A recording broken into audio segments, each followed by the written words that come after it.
Yeah, good afternoon to all of you. My name is Dr. Amit Singh, and I'm going to teach you 8085 microprocessors. So, let's begin with 8085.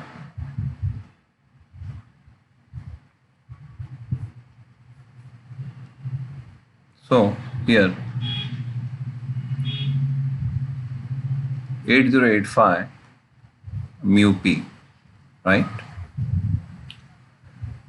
First thing is that this is not the first processor there in the market.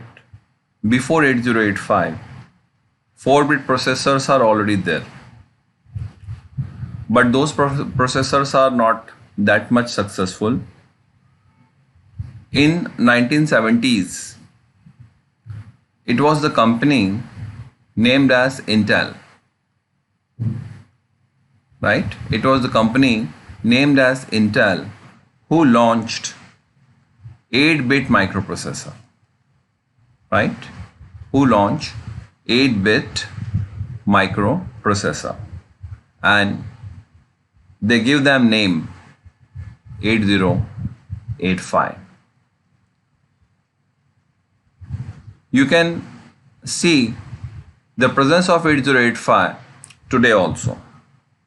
Today also, many engineering students, many science students, even IT students uses 8085 in the projects. We also observe the presence of 8085 in the instruments like washing machines, for the signal controlling, for the control of some embedded system. So, though the device is there from 1970s, but still it is relevant, still it is present in the market. So, let's start with the pinout of 8085. If you see 8085 IC, 8085 IC, it is nothing but 40 pin IC. You can see this is nothing but 40 pin IC, right? So let me first show you its pinout, and then once we see pinout, then one by one we will explore its features, right? We are in a better position to explore its features then.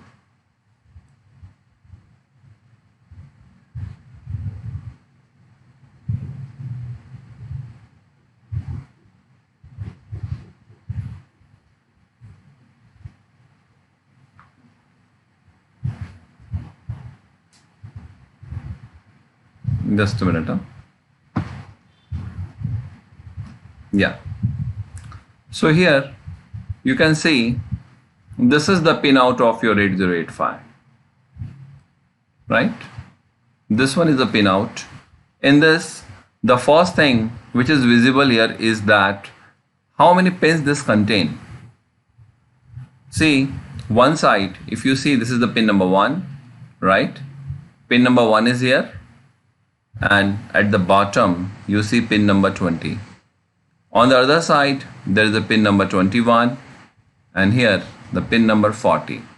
So pinout itself get clear that this is nothing but 40 pin IC. 8085 is nothing but 40 pin IC. This is your 8085, right? It is 40 pin IC. Clear?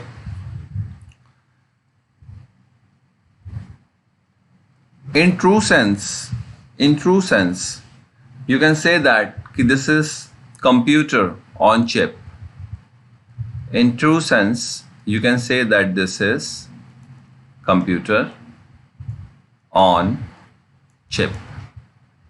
Now, what is the meaning of computer on chip? We will see later on. Once we advance in the subject, then we come to know what is exact meaning of computer on chip. Let's have a look out on these pins.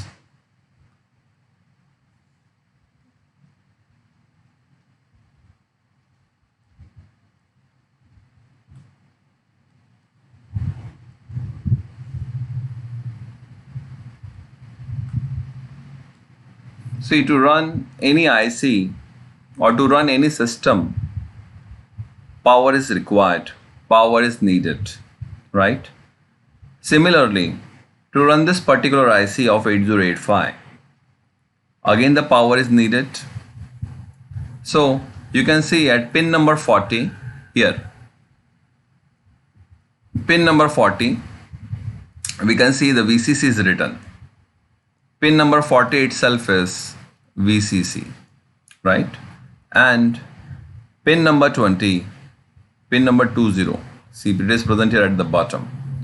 Pin number 20 is nothing but your ground, right? VSS is written here.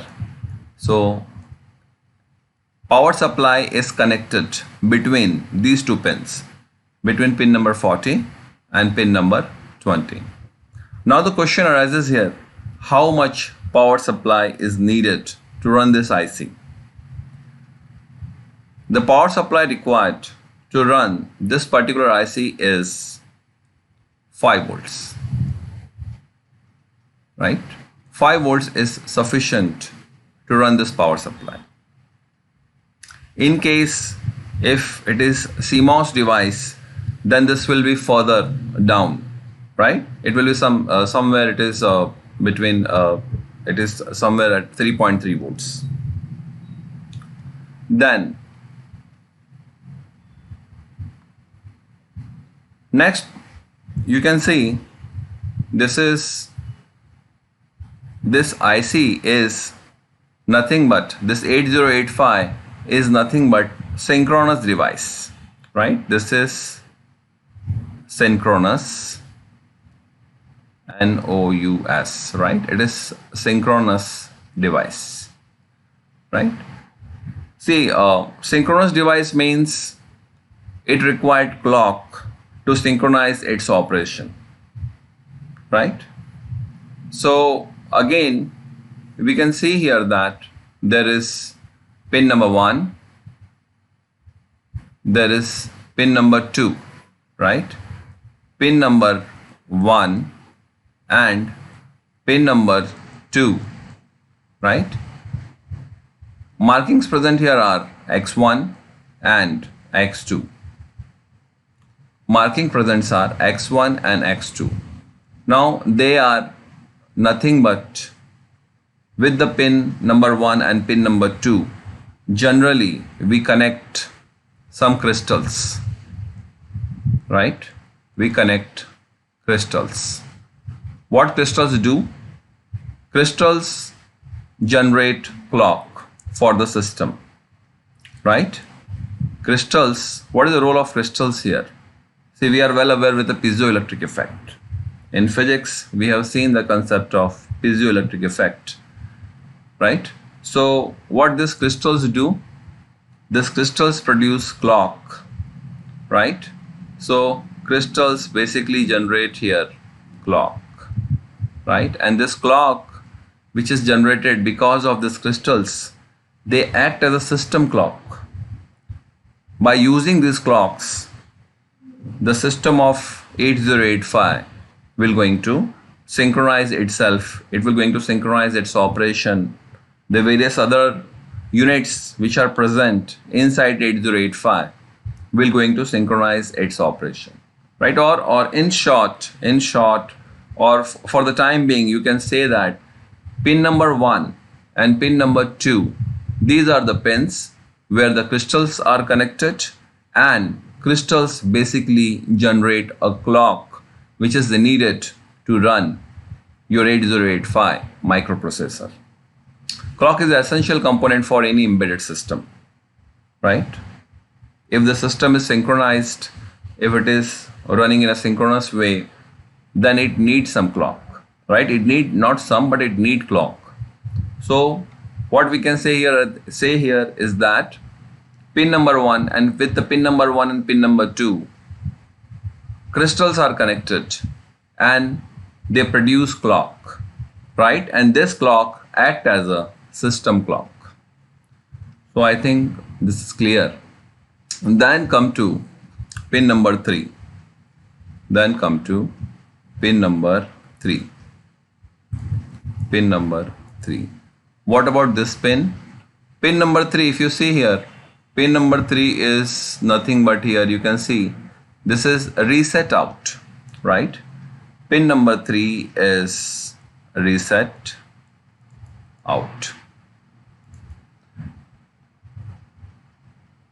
See, mainly this 8085, this is a master device. This controls other devices also. So many times situation arises when 8085 want to reset other devices.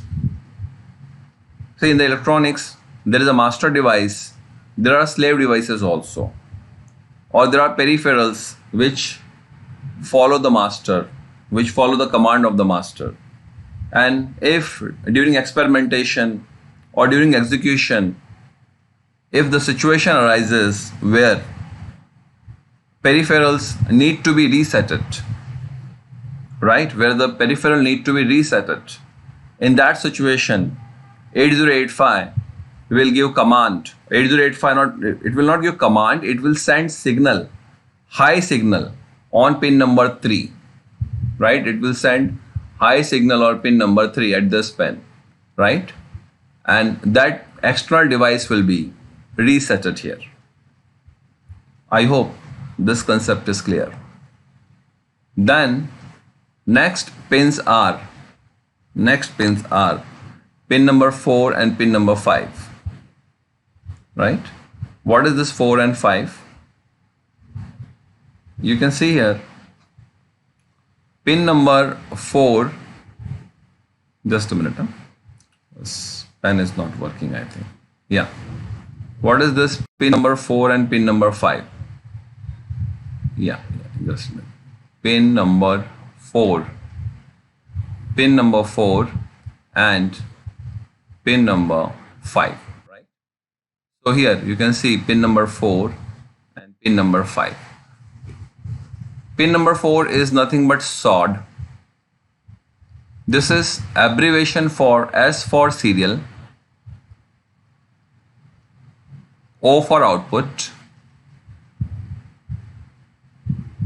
and D for data. So this is nothing but serial output data. And pin number 5 is nothing but SID. SID here is serial input, SERIAL, serial input data, right? See, we are familiar that in communication system, broadly, see, I'm putting emphasis on the word broadly, right? In communication system, communication take place in two different ways. One is serial communication, right? Other one is parallel communication, right? In serial communication, there is only one wire. Okay, there is a transmitter. Let's say T is a transmitter and this R is receiver. So communication took place between this transmitter and receiver.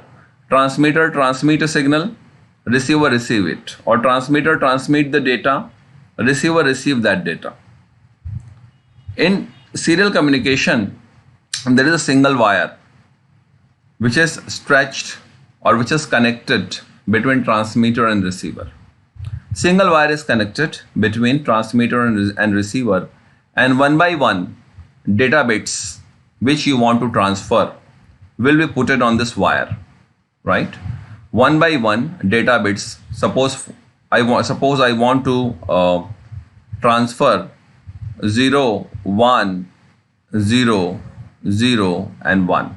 I want to transfer this arbitrary data from transmitter to receiver, right? So first I will put 1. This 1 will be transmitted. It will be received by receiver. Okay. Then this 0 will be put it here. Then this 0 will travel. 0 will be received by the receiver. Then again this next 0 will be further forwarded. This will be travel via this wire, right? Via this wire or via this conduit. And this reach on the other side.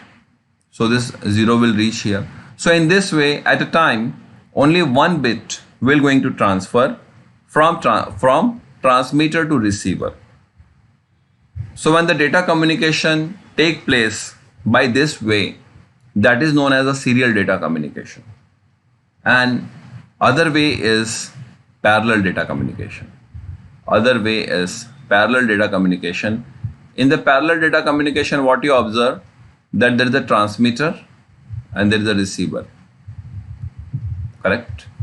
But between transmitter and receiver, there are, let's assume a situation. Let's say that there are 5 wires are connected. Because we have this 5-bit data which we want to transmit, 0, 1, 0, 0, 1. This is the data which we want to transmit. So this is just a hypothetical example. And this is given here to make the concept clear. What is serial data transmission and what is parallel data transmission. So during parallel data transmission, we are saying that this is my data. This is my data which I want to transfer from transmitter to receiver. So 5 wires we are using, right? Wire number 1, 2, 3, 4 and 5th one.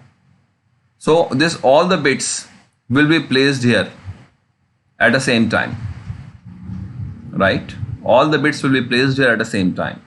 And command to go will be given. This all will going to transmit via this various wires and they reach at the destination simultaneously. They reach at the destination simultaneously here, right? So this is the difference between the serial and the parallel. So the what advantage or disadvantage you can see here. Advantage is that in serial communication only one wire we are using.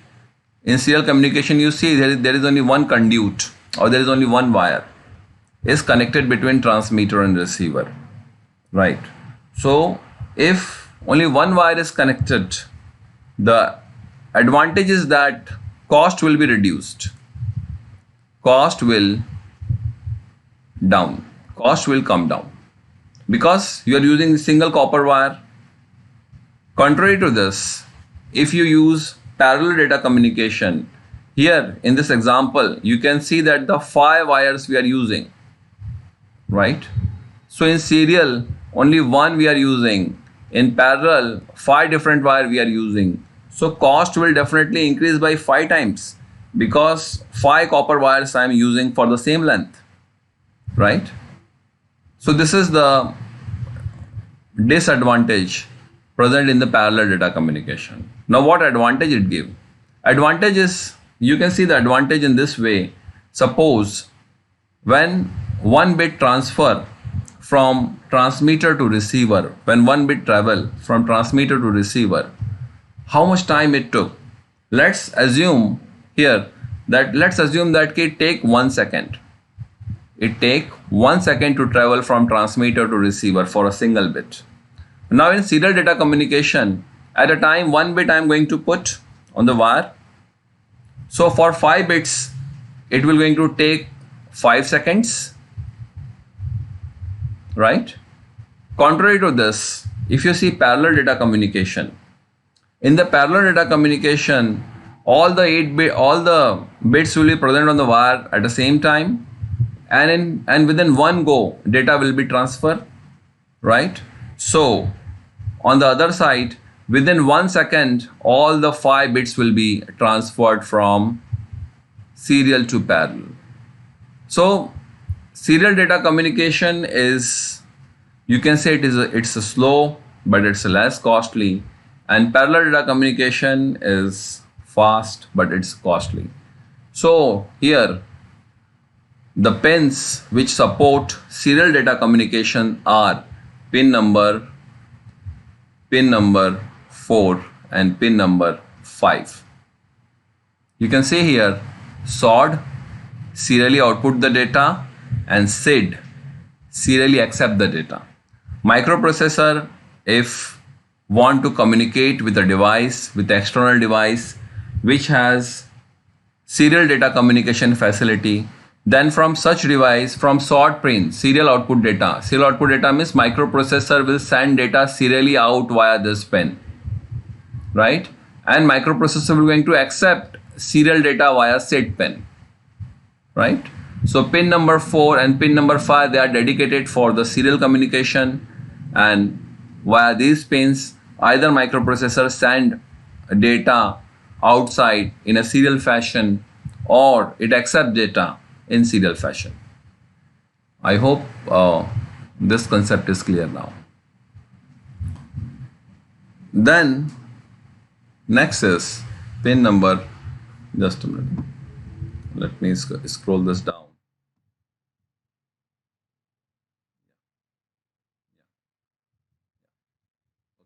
Then next is, you can see pin number 6, pin number 6, pin number 7, 8, 9 and 10, right? It starts here, pin number 6, 7, 8, 9 and 10, right? These pins are there. And these pins are nothing but they are known as interrupt pins. These pins are nothing, is known as interrupt, T-E-R-R-U-P-T, interrupt. These pins are interrupt pins. Means these pins are by using these pins, you can interrupt microprocessors from their regular routine work, and you can divert them to do some other task, right? So interrupt, most of us know what is interrupt. Interrupt means suppose I'm doing something, I'm doing some task, right? And some student want my attention. So what he will do? He will going to call me. Once I will receive call from my student, I will stop my regular work, whatever I'm doing, and I'm going to see what trouble my student has or what doubt he has, right? And I'm going to first solve those doubts.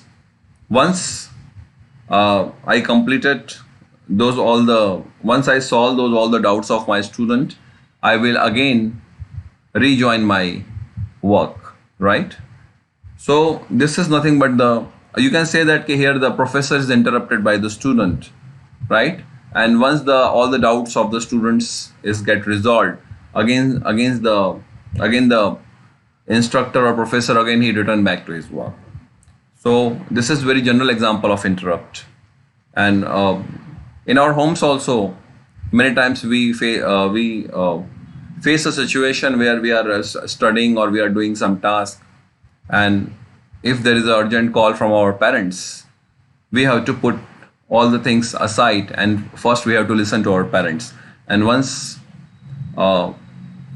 we completed task over there, we return back to our routine work. So this is nothing but again the student get interrupted. So this is the interrupt in common people's language. Now come to microprocessor.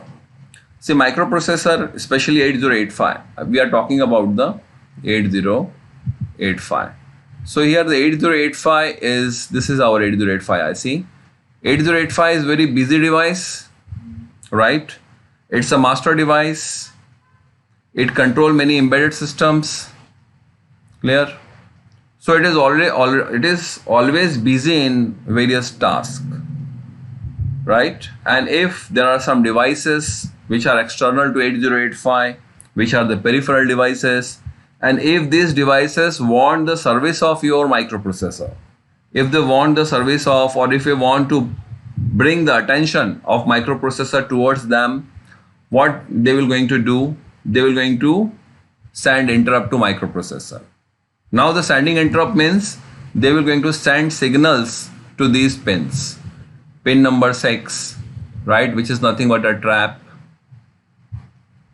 Pin number 7 is your RST 7.5, then RST 6.5, then RST 5.5, and the last one is your INTR.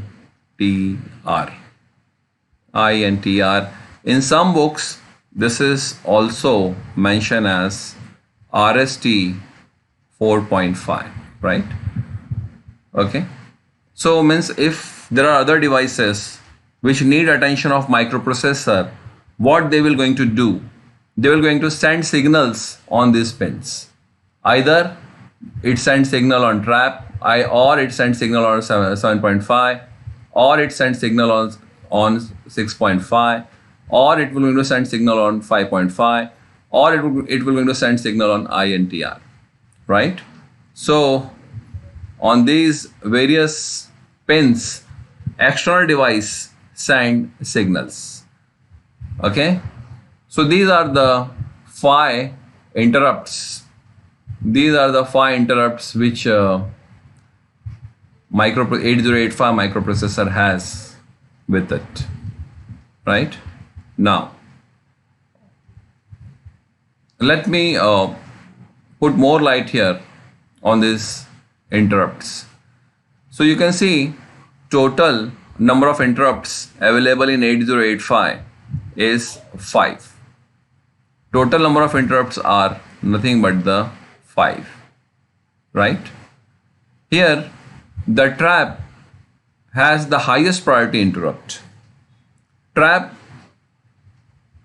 if you see the trap here is available, where it is available? At pin number 6. What priority it carry?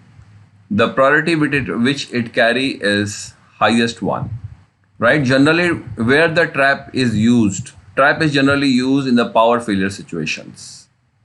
Power failure, right? Now, if there is a power failure will going to occur, or if already the power failure is there, then internal circuitry of microprocessor, it will take few microseconds before shutting down device, right? It put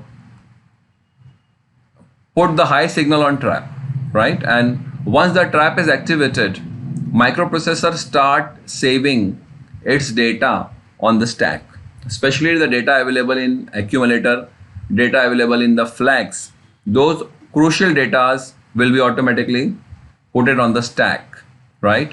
And trap has the highest priority. Trap is non-maskable. You can't avoid trap. Once the trap is activated, whatever task microprocessor is doing, it will stop all the works, and it will going to entertain the trap immediately, right? And it is non-maskable. You can't avoid trap, right? Other interrupts like 7.5, 6.5, 5.5 and 4.5, they are also important, but they are in lower priority as compared to trap. After trap, the highest priority interrupt is 7.5. After 7.5, 6.5. After 6.5, 5.5. So this is the priority level of the interrupts. And the least priority is carried by 4.5, right? 4.5 is the least priority interrupt, which is also INTR. Its popular name is INTR.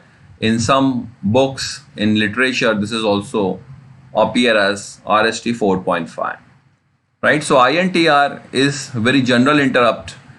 Most of the time, the many devices or the devices which are present outside 8085, they send their signal to INTR only, right? They send their signal to INTR only. Okay.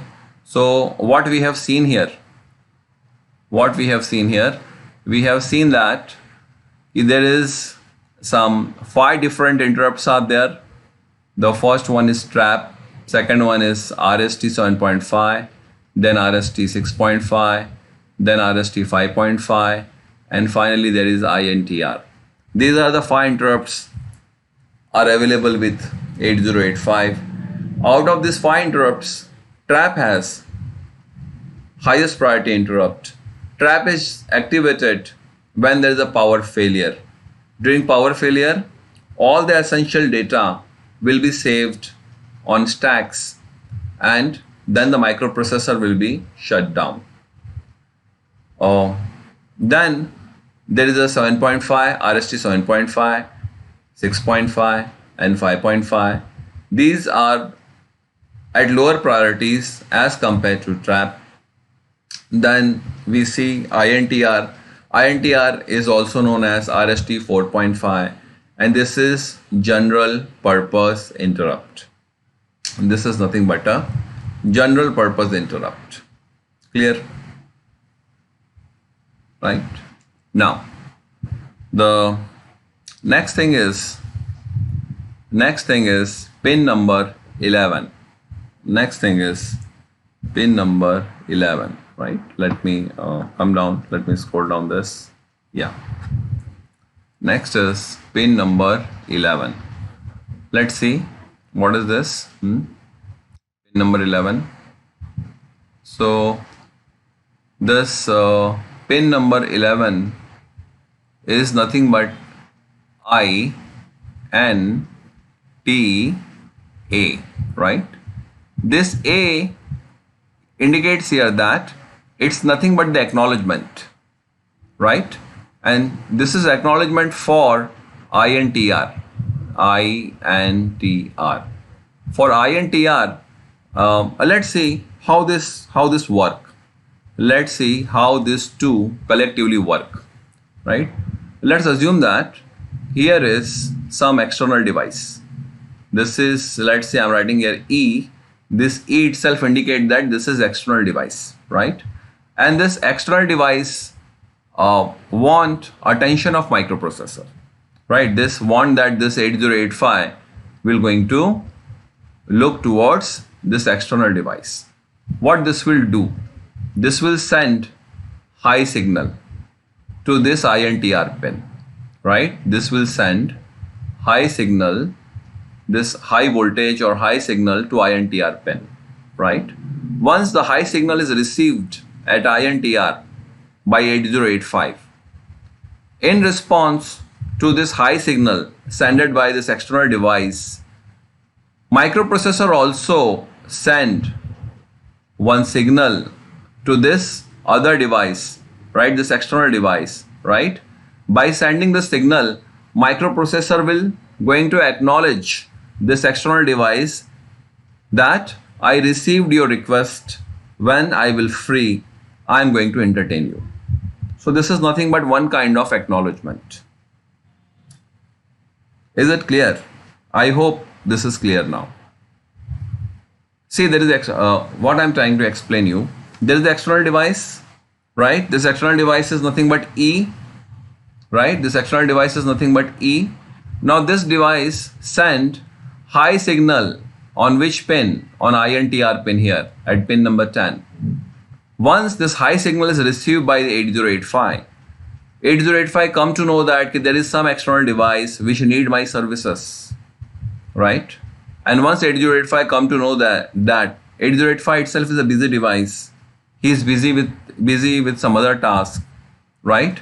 In response to this external signal, microprocessor will also acknowledge him by sending signal via pin INTA, right?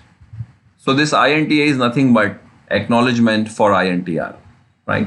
One thing you note here is that only for INTR, only for this interrupt, microprocessor give acknowledgement, that is INTA.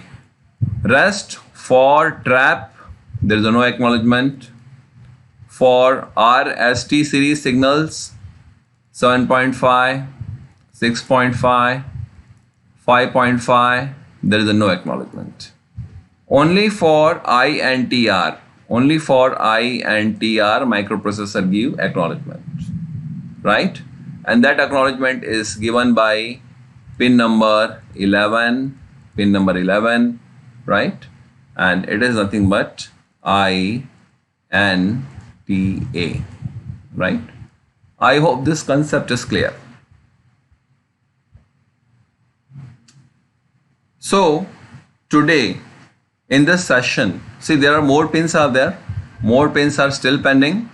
Okay, if you see more pins means you look here, these pins are there, this remaining pins, this pins, explanation of these pins are still pending, right? So these things we are going to cover in the upcoming lectures. So let's revise what we have done today. So we have seen that there is a processor, its number is 8085 and it is the product of 1970s. But still it is available in the market.